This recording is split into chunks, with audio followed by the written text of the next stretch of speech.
सभापति महोदय, आपने मुझे मांग संख्या 29, 37 और 47 पर बोलने का अवसर दिया, उसके लिए बहुत बहुत आभार, धन्यवाद। माननीय सभापति महोदय, आज के जो ये विषय हैं, ये सब एक दूसरे से बहुत अच्छी तरीके से संगठित है और हमारे पूर्व के सभी विधायकों ने जिन्होंने यहाँ पर अभी चर्चा करी, काफ़ी पॉजिटिव चर्चा और बहुत अच्छे सजेशन सरकार को दिए हैं। वाकई में ये बात तो माननी पड़ेगी कि कल जैसे हमारे मंत्री महोदय राज्यवर्धन जी बोल रहे थे कि कांग्रेस की तरफ से इतने अच्छे सुझाव अब हमें मिल रहे हैं, ये सुझाव अगर वो अपनी सरकार को देते तो बहुत सारी चीज़ें बहुत अच्छी तरीके से सही हो सकती थी। जिस तरीके से अगर हम देखें तो लंपी में गौ माता से ही शुरू करूँगी, क्योंकि भीलवाड़ा से आए हुए माननीय विधायक ने अपनी पीड़ा को रखा है। लंपी के दौरान पूरे राजस्थान ने देखा कि किस तरीके से गायों के मेडिसिन जो जिस समय पर पहुंचनी चाहिए थी वो उस समय पे नहीं पहुंची, जिसकी वजह से गौ माता को हमें खोना पड़ा। और हर गांव के अंदर जब इन्होंने कहा कि हम 40,000 रुपये पर प्रति गाय देंगे, वो भी सब जनों को नहीं मिल पाए हैं। इस तरीके की ये कांग्रेस सरकार और इनकी झूठी नीतियों पर क्या कहना है, ये जनता ने तो इनको जवाब दे ही दिया है। मेरे को कुछ ज़्यादा इनके बारे में चर्चा नहीं करनी, क्योंकि आप बहुत स्ट्रिक्ट हैं सभापति महोदय, लेकिन नए विधायकों को थोड़ा समय ज़्यादा दें। इस बात का मैं अपनी चर्चा से पहले, क्योंकि 3 मुद्दों पे मुझे बोलना है, इसलिए माननीय सभापति महोदय, पशुपालन विभाग, सबसे पहले तो मैं आदरणीय मंत्री महोदय से एक विषय उनकी जानकारी में लाना चाहूँगी कि बहुउद्देश्य पशु चिकित्सालय जो राजसमंद में 13 वर्षों से कार्यरत था, उसकी भूमि भी आवंटित हो गई थी। स्वर्गीय किरण जी महेश्वरी जब वहाँ से विधायक थे उस समय भूमि आवंटित हो गई थी, लेकिन वहाँ पर उस वक्त अतिक्रमण था, जिसकी वजह से कार्य नहीं चालू हो पाया था। क्योंकि सरकार बदली और पूर्ववर्ती सरकार ने अपने एक मुझे लगता है मुहिम चालू करी थी कि जो भी 18 में हुए हैं वो सब कार्य बंद होने चाहिए। उसी के अंदर वहाँ पे वो बहुउद्देश्य पशु चिकित्सालय का कार्य और उसकी जो उसके लिए जो पैसा आवंटित था BMFT फंड से, वो फंड कैंसिल कर दिया गया, जिसकी वजह से कोई कार्रवाई आगे नहीं हुई। फिर कोरोना के आने की वजह से वापस से कार्रवाई में दिक्कत हुई, लेकिन पिछले 2 वर्षों में हमने उसके पीछे लगकर सभी लोगों ने संघर्ष करके, राजसमंद के पूरे परिवार ने मिलकर संघर्ष किया इस बहुउद्देश्य पशु चिकित्सालय के लिए, और वो भूमि अब अतिक्रमण मुक्त है। लेकिन आज भी वहाँ पे बहुउद्देश्य पशु चिकित्सालय नहीं बन पाया है। तो मैं सबसे पहले तो हमारे राजसमंद की एक प्रमुख मांग मंत्री महोदय के पास रखूंगी कि हमारे राजसमंद को वो बहुउद्देश्य पशु चिकित्सालय वापस दिया जाए, क्योंकि जिला मुख्यालय का हक होने के साथ साथ राजसमंद के आसपास किसान बहुल्य और आसपास के सभी गाँवों के लिए ये चिकित्सालय बहुत आवश्यक ज़रूरत है। तो मैं आपसे सबसे पहले तो ये मांग रखूँगी।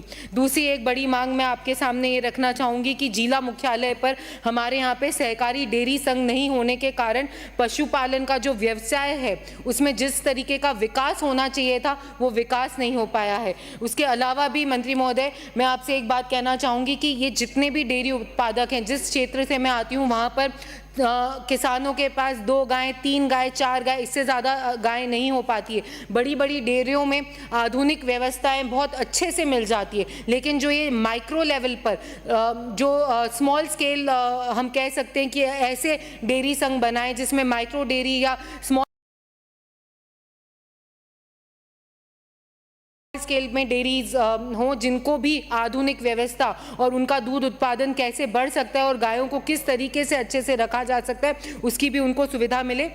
इससे ना ही दूध उत्पादन में वृद्धि होगी, लेकिन महिलाओं को भी हम रोजगार से जोड़ पाएंगे। तो ये दोनों चीज़ें हमारी बहुत अच्छी तरीके से उसमें देख सकते हैं। तो मैं आपसे निवेदन करूंगी कि इसके बारे में भी आपको सोचना चाहिए। धन्यवाद देने के लिए बहुत कुछ है, आपने ऑलरेडी बहुत कुछ हमारे को दिया है। इस बजट के अंदर मुख्यमंत्री जी के द्वारा भी बहुत सारी हमारे को सौगातें मिली है, लेकिन फिर भी वो कहते हैं ना कि मांगना बंद नहीं करना चाहिए, जितना मांगेंगे उतना हमें यकीन है आप पे कि आप ज़रूर से राजसमंद का विशेष ध्यान रखते हुए हमें देंगे।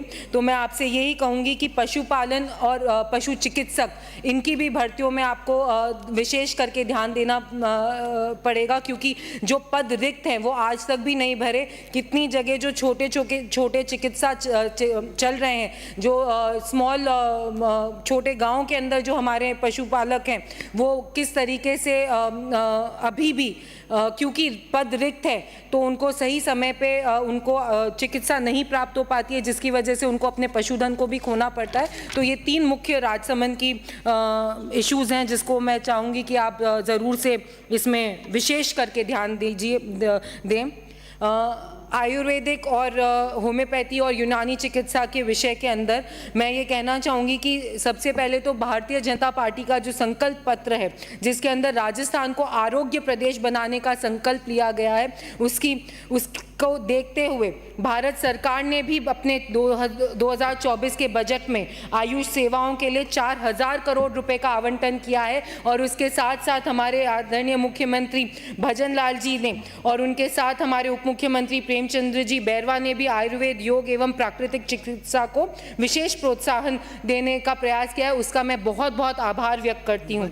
लेकिन राजसमंद के अंदर पिछली कांग्रेस सरकार ने एक घोषणा करी थी इसी सदन में कि हर जिला मुख्यालय पर आयुष महाविद्यालय बनेगा, आयुष चिकित्सा महाविद्यालय बनेगा। राजसमंद इकलौता एक ऐसा जिला मुख्यालय है जहां पर आज भी जिला मुख्यालय की जो सुविधाएं होनी चाहिए वो नहीं है। तो मैं माननीय मंत्री महोदय से आग्रह करूंगी कि वो महाविद्यालय हमारे यहाँ पर खोलें और इसके लिए 11 बीघा भूमि भी हमने आवंटित कर रखी है, हमने उसको ब्लॉक कर रखा है। तो उसके अंदर जो भी प्रक्रिया है उसको आप चालू करके उस महाविद्यालय को हमारे यहाँ पे जल्द से जल्द ज़रूर मुझे यकीन है कि आप उसमें कार्रवाई करते हुए हमारे यहाँ पर देंगे।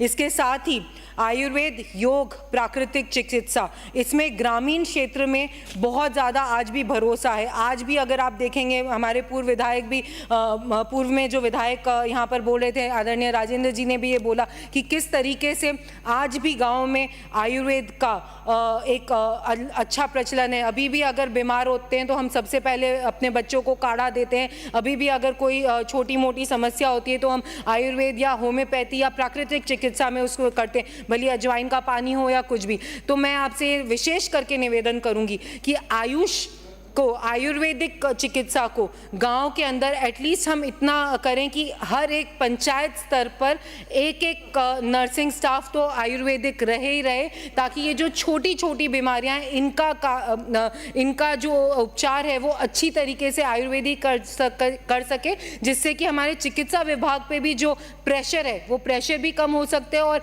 हमारे गाँव में भी ये मानता है कि ये छोटी छोटी चीज़ों के लिए हमें ये विदेशी उपचार नहीं करने, हमारे को तो देसी उपचार चाहिए। तो इसलिए मैं आपसे ये विशेष करके आग्रह करूंगी कि या तो नर्सिंग स्टाफ बढ़ाएं या डॉक्टर्स प्रोवाइड करें, लेकिन हर पंचायत मुख्यालय पर आप एक आयुर्वेद चिकित्सक जरूर रखें।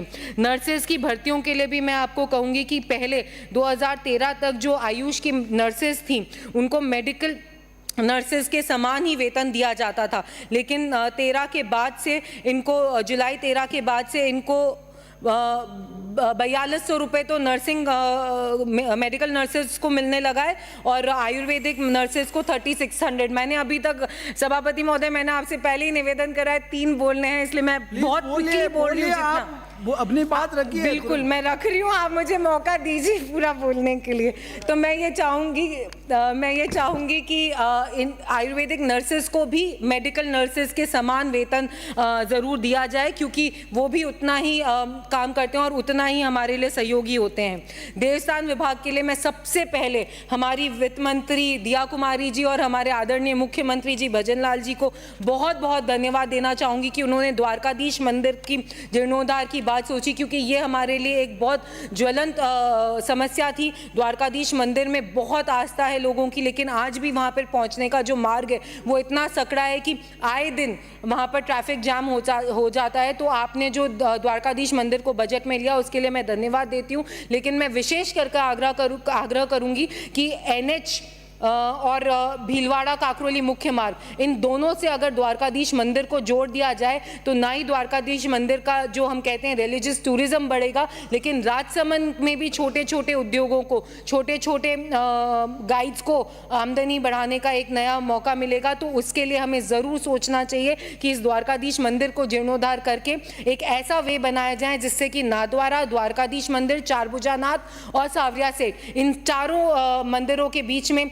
विशेष करके रोडवेज बसेस के द्वारा कुछ ऐसा चालू किया जाए कि इन चारों मंदिरों में जो भी यात्री आते हैं, जो भी दर्शनार्थी आते हैं, वो इन चारों मंदिरों में दर्शन भी कर सके और उसके साथ हमारे द्वारकाधीश मंदिर में भी आ सके। खाटू श्याम जी के लिए जिस तरीके से 100 करोड़ रुपए आपने इस बजट के अंदर प्रावधान करके उस मंदिर के जीर्णोद्धार के लिए करे हैं, मैं यही आशा करती हूँ कि द्वारकाधीश मंदिर में भी आप इसी तरीके का अच्छा बजट हमें देंगे, जिससे कि हमारे वहाँ पर बहुत अच्छे से सुविधाएं बढ़ सकेगी। इसके साथ ही साथ एमपी में, मध्य प्रदेश में ये होता है कि एमएलए लैड के द्वारा हम मंदिरों पे रुपए लगा सकते हैं। जो भी मंदिर देवस्थान विभाग के अंदर आते हैं वहाँ पे तो रुपए देवस्थान विभाग के द्वारा वहाँ पे लग सकते हैं, लेकिन छोटे छोटे मंदिर आज भी पंचायत स्तर पे 100 साल, 150 साल, 200 साल पुराने चारभुजा नाथ के मंदिर हैं जिनके ऊपर पैसे नहीं लगा सकते, जिनका जीर्णोद्धार नहीं हो सकता, वहां पर इतनी उनकी इनकम भी नहीं है मंदिरों की कि वे खुद स्वयं कर सके। इसलिए मैं 1 मिनट और लूंगी बस सभापति महोदय, छोटी विधायक होने के नाते आप इतना सा मुझे दें, आपके संभाग की हूँ, तो उन मंदिरों पे भी हमें एमएलए लैड और एमपी लैड से ये एमएलए लैड का रुपया हम लगा सकें। 5 मिनट दे दो। धन्यवाद। एमएलए लैड के में आप ये इंक्लूड करें कि हम इन मंदिरों पे डायरेक्टली पैसा लगा सके ताकि इन मंदिरों का जीर्णोद्धार हो सके। फुल टाइम पूर्णकालिक पुजारियों के लिए भी मैं यहाँ पर बात रखना चाहूँगी कि उनका मानदेय बढ़ाकर 30,000 रुपये करना चाहिए और उनके साथ जो सहायक और अंशकालीन पुजारी होते उनके लिए भी हमें व्यवस्था सोचनी चाहिए। हम सब जानते हैं कि जिस तरीके से महंगाई बढ़ रही है, पुजारियों को मंदिरों में अच्छे से मानदेय नहीं देंगे तो आने वाले समय में हमारे कोई दिक्कत होगी, क्योंकि लोगों का जो रुझान है, एक जो व्यवस्था है कि पुजारी बनने के लिए जिस तरह पढ़ाई करनी पड़ती है वो नहीं हो पा रहा है। 2 पॉइंट और बचे हैं और बाकी का मैं टेबल कर दूंगी, मैं नहीं बोलूंगी। आप मुझे अनुमति दें कि मैं अपना पॉइंट टेबल कर सकूं। मंदिर प्रबंधन के लिए जो पैसे देवस्थान विभाग, 1 पॉइंट और बोलूंगी भाई साहब, 1 सेकेंड, इनको 1 मिनट और ज्यादा देंगे। मंदिर प्रबंधन के लिए देवस्थान विभाग अपने जो रुपए है वो हिंदू धर्म के प्रचार प्रसार में लगाए, ना कि बिल्डिंग्स बनाने के लिए, सरकारी बिल्डिंग्स बनाने के लिए। अभी एक मुद्दा यहाँ पर विधायक साहब ने उठाया था कि किस तरीके से होटल बन रहा है। मैं यही कहूंगी कि जो इनकम मंदिरों की हो रही है वो हिंदू धर्म के प्रचार प्रसार के लिए होनी चाहिए, उसमें यूज होनी चाहिए, ना कि सहकारी बिल्डिंगों के लिए, गवर्नमेंट बिल्डिंग्स के लिए। आपने मुझे बोलने का मौका दिया, धन्यवाद, लेकिन मेरे पॉइंट्स बाकी रह गए। आप मुझे परमिशन दें कि मैं बच्चे में पॉइंट टेबल कर दूं। माननीय सभापति, धन्यवाद।